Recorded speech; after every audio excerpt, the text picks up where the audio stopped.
बिस्मिल्लाहिर्रहमानिर्रहीम। अस्सलाम वालेकुम दोस्तों, आज के वीडियो में हम आपको अजमेर शरीफ का पूरा इतिहास बताएंगे और ये भी जानेंगे कि कैसे अजमेर शरीफ में एक फ़कीर की दरगाह बनाई गई, जो एक हिंदू राजा पृथ्वीराज चौहान का किला था। यहाँ एक मंदिर हुआ करता था जो अजमेर का सबसे बड़ा मंदिर था। यह मंदिर केवल राजा रानियों की पूजा के लिए खास था। मंदिर के पास एक तालाब था जिसका नाम अना सागर था। हिंदू लोग अना सागर के पानी को बहुत पवित्र और अन्य धन्य मानते थे। उनका मानना था कि जो कोई भी इस तालाब में स्नान करता है उसके सारे पाप धुल जाते हैं। इस मंदिर में इतने दीपक जलाए जाते थे कि एक ही रात में 1.5 मन तेल जल जाता था। मंदिर के आसपास के गांवों की पूरी आय भी मंदिर पे खर्च होती थी। मंदिर के अंदर हजारों सेवक थे जो लोग सेवा करते थे और उन्हें बताते थे कि कौन सा देवता पुत्र देता है, कौन सा देवता स्वास्थ्य और कौन सा धन वृद्धि करता है। इसी बीच हजरत ख्वाजा गरीब नवाज रहमतुल्लाह अलैहि अजमेर आए और अना सागर से कुछ दूरी पर अपनी चटाई बिछाई।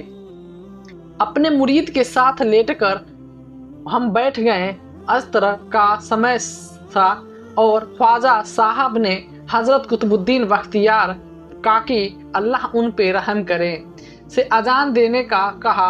कुफ्र और शिर्क से भरे अजमेर में यह अल्लाह की वाहिद नियत और हजरत मोहम्मद सल्लल्लाहु अलैहि वसल्लम के पैगंबर होने की पहली घोषणा थी। लोगों ने अजान देना शुरू कर दिया। लोग अजान सुनकर हैरान हो गए और ख्वाजा साहब और उनके मुरीद को देखने लगे कि उनके घरों से बाहर निकल आए। धीरे धीरे अना सागर के पास भीड़ जमा हो गई। उस समय ख्वाजा साहब और उनके शिष्य अपना आना सागर के पानी से वजू करके नमाज पढ़ रहे थे।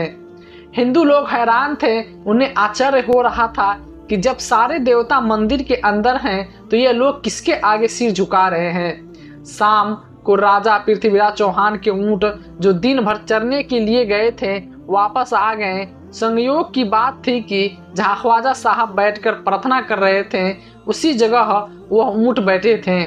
चारवाहों ने ख्वाजा साहब से कहा, बाबा यहाँ से उठ जाओ, यहाँ राजा के ऊँटों के लिए है।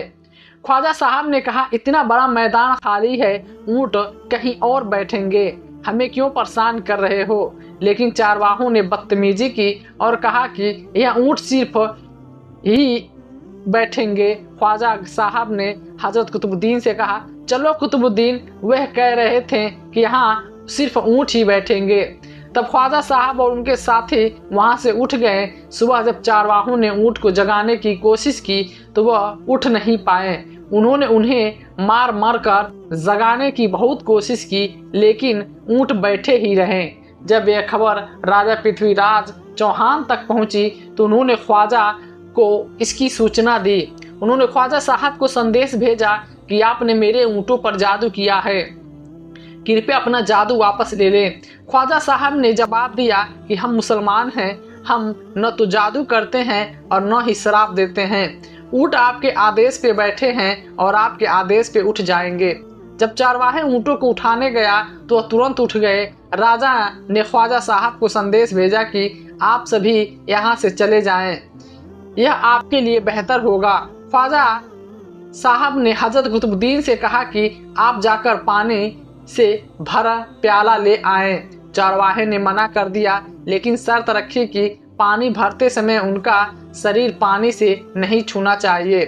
हजरत कुतुबुद्दीन ने प्याला तालाब में डाला और उसमें पानी भर लिया। जैसे ही प्याला तालाब से बाहर आया, समुद्र का सारा पानी सूख गया। लोग हैरान हो गए और पूरे शहर में अफरा तफरी मच गई। राजा ने ख्वाजा साहब से माफ़ी मांगी और कहा कि हमें हमारा तालाब वापस दे दो। ख्वाजा साहब ने हजरत कुतुबुद्दीन से कहा कि प्याला तालाब में वापस डाल दो। प्याला डालते ही अना सागर का पानी वापस आ गया। इस घटना के बाद 12,000 गैर मुस्लिम कलमा पढ़कर मुसलमान हो गए। हिंदू पंडित ने राजा साहब से कहा कि अगर यह फकीर यहीं रहेगा तो देवताओं को नाम लेने वाला कोई नहीं बचेगा। राजा ने अपने सबसे बड़े पंडित रामदेव को ख्वाजा साहब से लड़ने के लिए भेजा।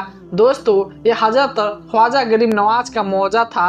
यह घटना इतिहास की किताबों में दर्ज है, जिसमें यह भी लिखा है कि ख्वाजा साहब ने अपने जीवन काल में 90 लाख गैर मुस्लिमों को मुसलमान बनाया। सुभान अल्लाह। अगर आपको यह कहानी पसंद आए तो हमारे चैनल को सब्सक्राइब करना ना भूलें, और हर शुक्रवार को हम आपके लिए ऐसे ही इस्लामिक कहानी लाते रहेंगे।